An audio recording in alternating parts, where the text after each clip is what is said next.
Hello again, and welcome to the Roy Williams Show. We'll be talking Carolina basketball for the next hour or so with the head coach of the Tar Heels, Roy Williams. We'll look back over the 2-0 week for Carolina with wins at home over Northeastern and Louisville. We'll take some of your questions for the head coach of the Tar Heels. You're going to hear some of an interview Adam Lucas and I had with Tyler Hansbrough. So all kinds of good stuff coming up over the next 60 minutes. And, Coach, successful week for your team. 2 games, 2 home games, which is nice to be in Chapel Hill, and most importantly, 2 victories. One over Northeastern on Wednesday, and then really impressive victory against a good Louisville team on Saturday evening.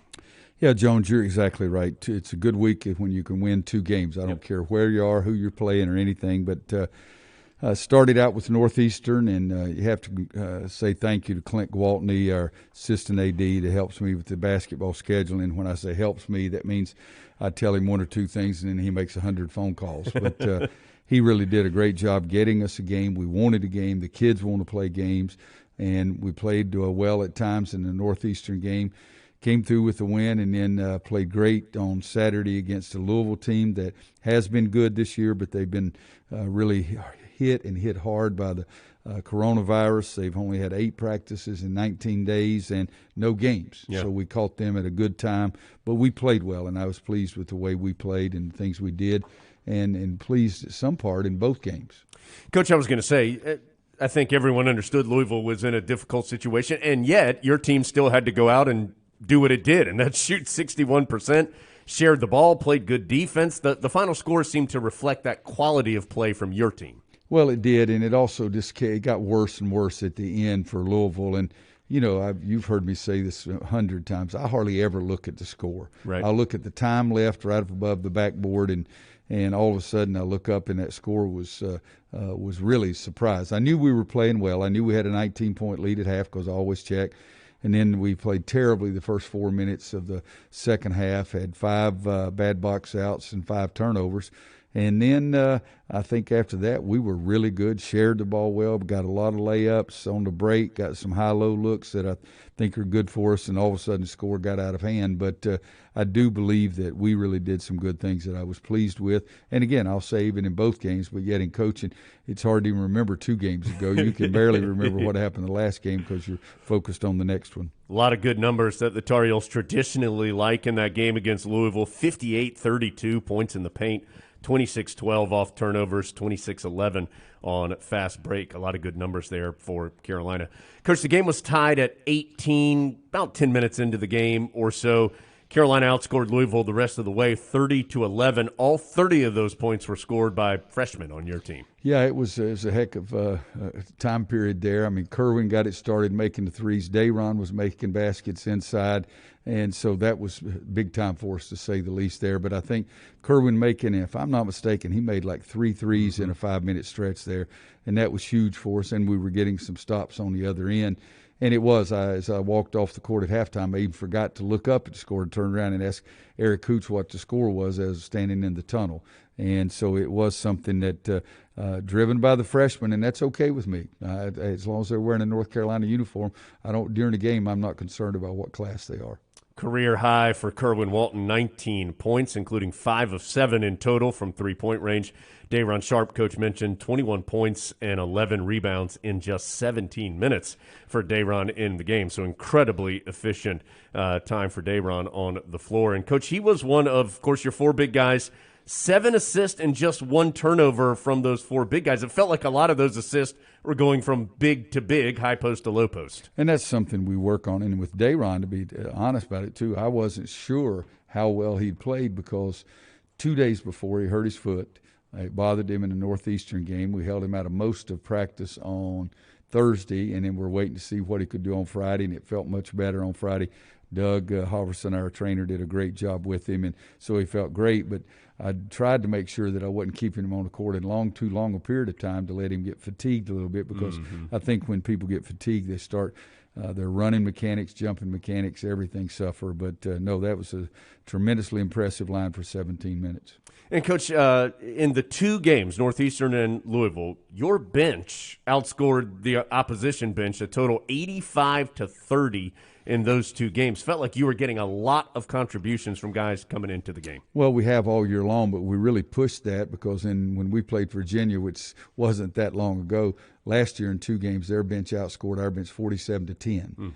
And so we brought that up to them that you've got to add something. It doesn't have to be scoring. It could be rebounding, defensively passing the ball or something. And but since that time, and we did okay off the bench as far as coming close to what Virginia did, but we played so poorly, everybody that got out there. But since then, our bench has really given us what they've given us a lot throughout the course of the season. We've still got a lot to do on the show. We will take a quick look at that Northeastern game, but as Coach mentioned, it was a while ago. Tar Heels have played again since then, but we'll take one quick look at that one. Plus, we're going to start getting to your questions for the head coach of the Tar Heels and a lot more. Plus, as I mentioned, we have a really fun interview with Tyler Hansbrough that I think you will enjoy. That's all coming up on the show as well. But let's take a break. It is the Roy Williams Show from Learfield, IMG College. Well, it has been a struggle, not just for Carolina. It's been a struggle for many teams across the country this year as far as keeping that schedule as consistent as possible. And the Tar Heels, after losing some games to postponements, were able to find an opponent in the midweek. Coach mentioned how much hard work Clint Gwaltney and others put in to make this happen for Carolina. That turned into a matchup with Northeastern, which was an 82-62 Tar Heel victory. Coach, you've been adamant you want to play at home, and you found a quality opponent in Northeastern who was willing and able to come give you guys a good matchup this past week. Yeah, we were not looking for anybody. It's 353 teams. We weren't looking for the people in the 300. We wanted good. Northeastern's leading their league. They're in first place in their league. A good team, good coach. Billy Cohen was at Boston College when Al Skinner was there. So we were looking for anybody that wanted to play, but we really preferred a good basketball team. And as I said, they were in first place in their league, and it worked out great for us. Coach, they had an impressive individual performance. Tyson Walker, 23 points at halftime. He finished with 27. That tells you that Tar Heels able to slow him a little bit in the second half. Well, I don't know if we slowed him down or if he was just so tired of watching the ball going in the basket, but he dominated the first half. We knew he was really good. Coach Frederick told me he's Chris like, and that's scary because I've always had so much respect for Chris. But it was we did a little bit better job on him in the second half, stayed in front of him a little bit better, and he got worn down because he was trying to do so much because he was basically their offense for a big portion of that game. Caleb Love had 2 early turnovers in this game and then didn't have another, finished with 9 assists and 2 turnovers. He did have a negative assist-to-turnover ratio against Louisville, but a bunch of those turnovers came in a really short amount of time in that second game. Seemed like he did a nice job this week running your team. Well, he did, except for the 4-minute stretch in the second half of the Louisville game. He had all 4 turnovers. Yeah. But against Northeastern, he was sensational. I mean, I'm talking sensational. If Garrison Brooks, Armando, Dayron, and Walker and those guys would finish the dadgum play, he had 9 assists.